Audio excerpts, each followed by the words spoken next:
Dalam kehidupan kita wajib untuk kemudian menjadi berhati-hati. Namun berhati-hati bukan berarti menjauhi. Berhati-hati berarti menyelami apa yang sebenarnya ada di dalam pikiran orang. Dengan begitu kita akan lebih mengenal apa yang menjadi maksud sebenarnya dari orang-orang itu di dalam kehidupan bersama-sama dengan kita. Dan sesudah demikian barulah kita bisa bertindak sesuatu untuk menyikapi apa yang menjadi maksud dari orang itu, seperti halnya yang dilakukan oleh Yesus.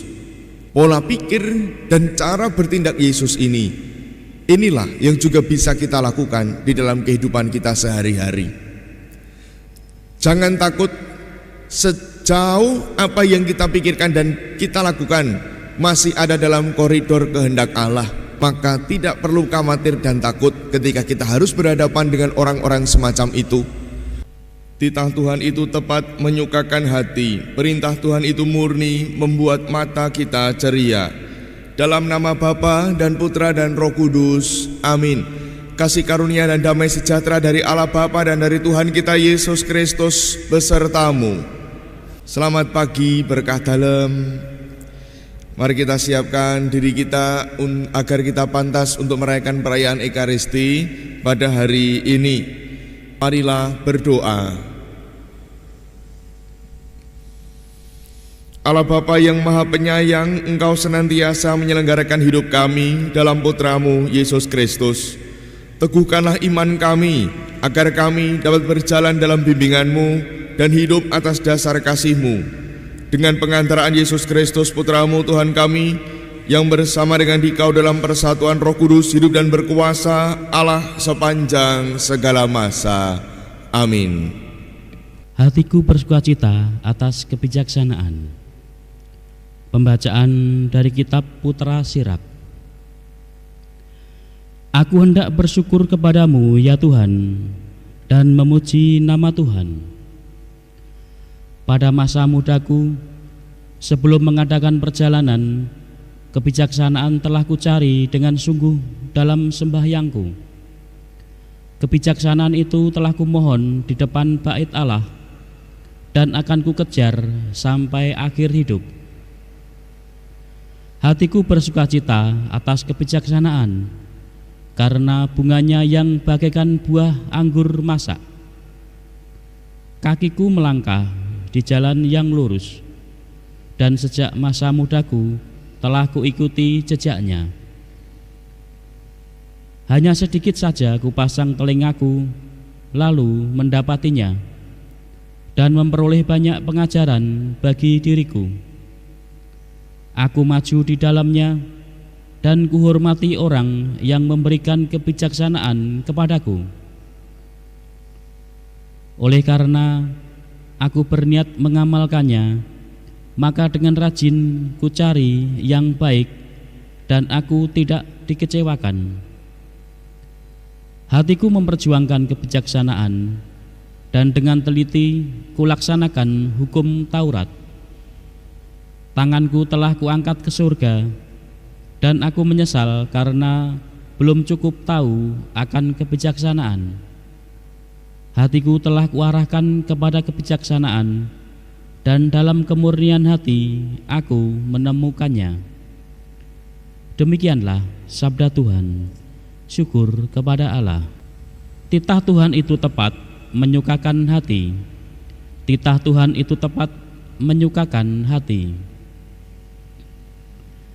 Taurat Tuhan itu sempurna, menyegarkan jiwa. Peraturan Tuhan teguh, memberikan hikmat kepada orang bersahaja.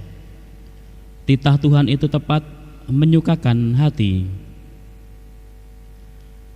Titah Tuhan itu tepat menyukakan hati.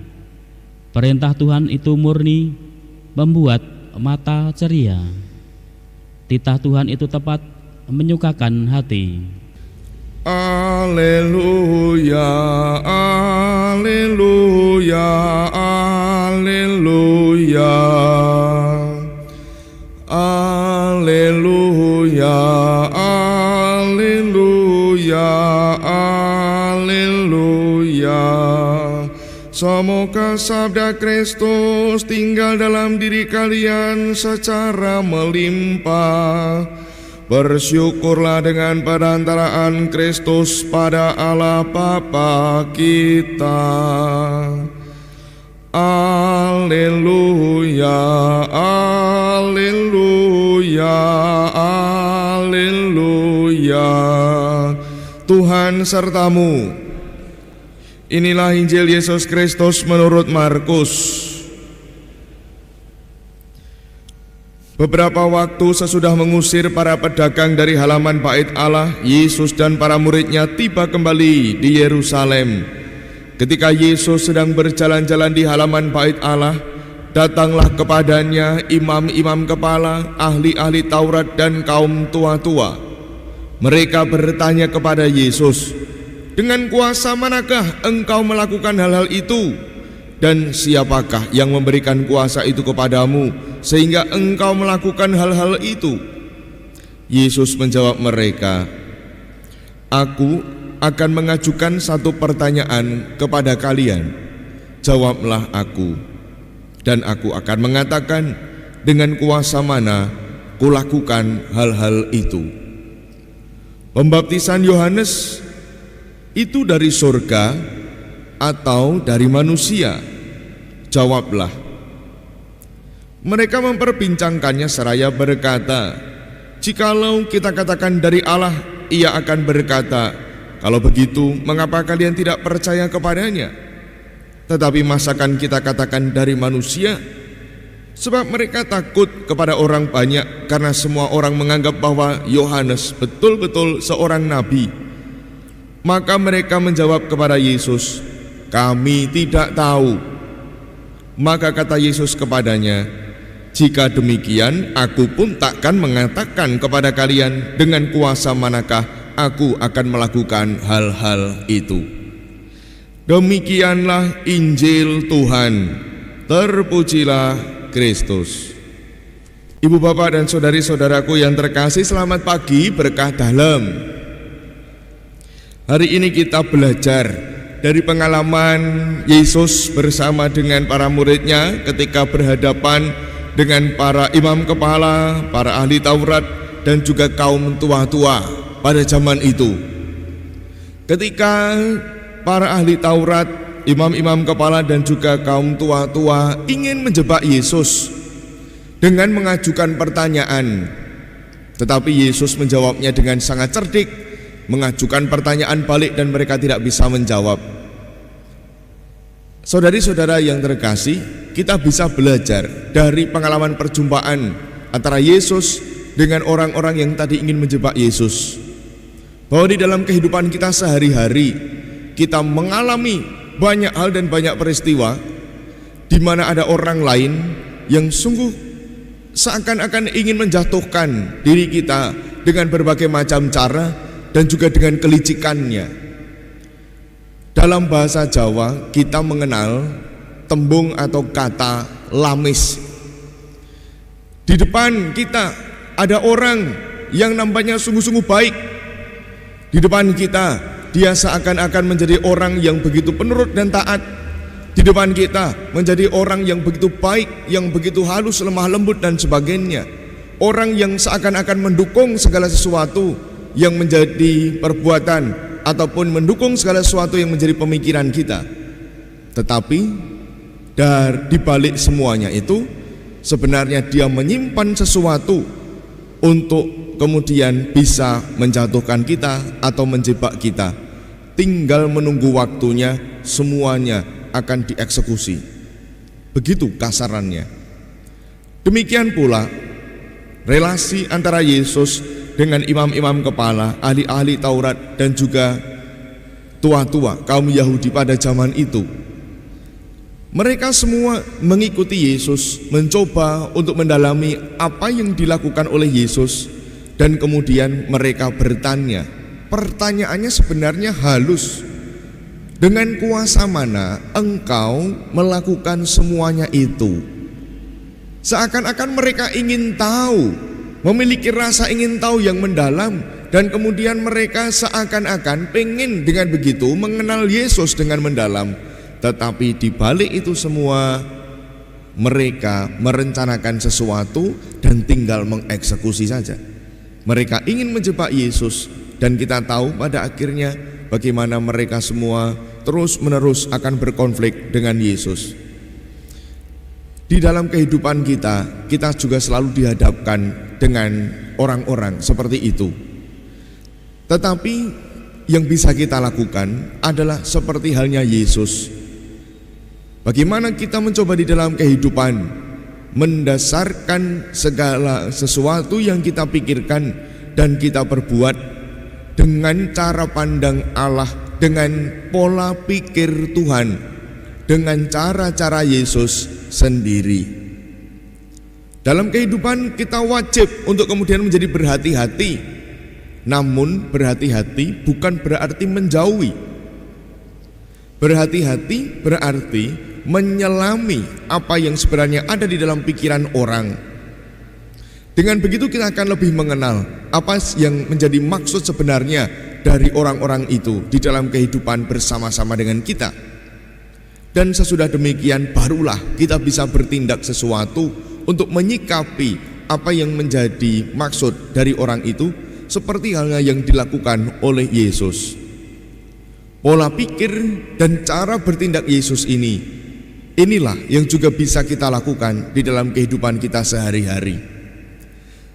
Jangan takut, sejauh apa yang kita pikirkan dan kita lakukan masih ada dalam koridor kehendak Allah, tidak menjauhi apa yang dipikirkan dan dikehendaki oleh Allah, maka tidak perlu khawatir dan takut ketika kita harus berhadapan dengan orang-orang semacam itu.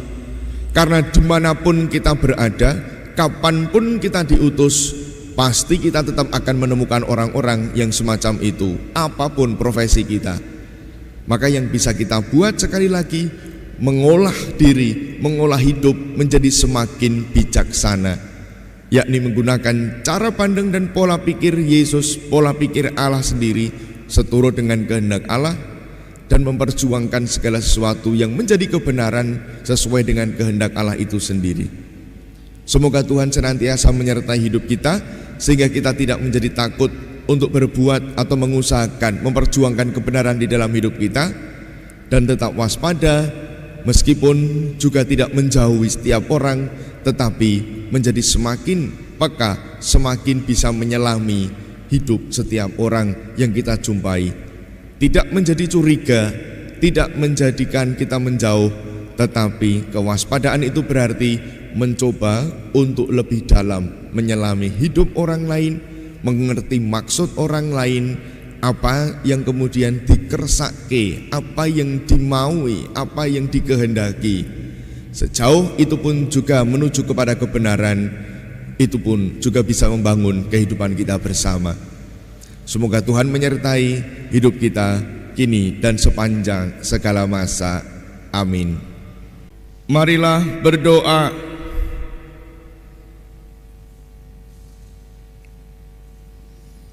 Allah Bapa yang Maha Kudus, kami bersyukur atas santapan rohani yang telah kami terima dalam Ekaristi ini.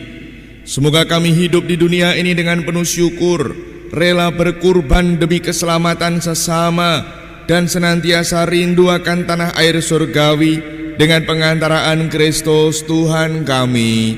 Amin. Tuhan sertamu. Kita semua, sanak saudara kita yang kita bawa dalam doa, keluarga kita dan komunitas kita senantiasa dibimbing, dilindungi, dan diberkati oleh Allah yang Maha Kuasa, Bapa dan Putra dan Roh Kudus. Amin. Dengan ini perayaan Ekaristi kita telah selesai. Mari kita pergi, kita diutus. Amin.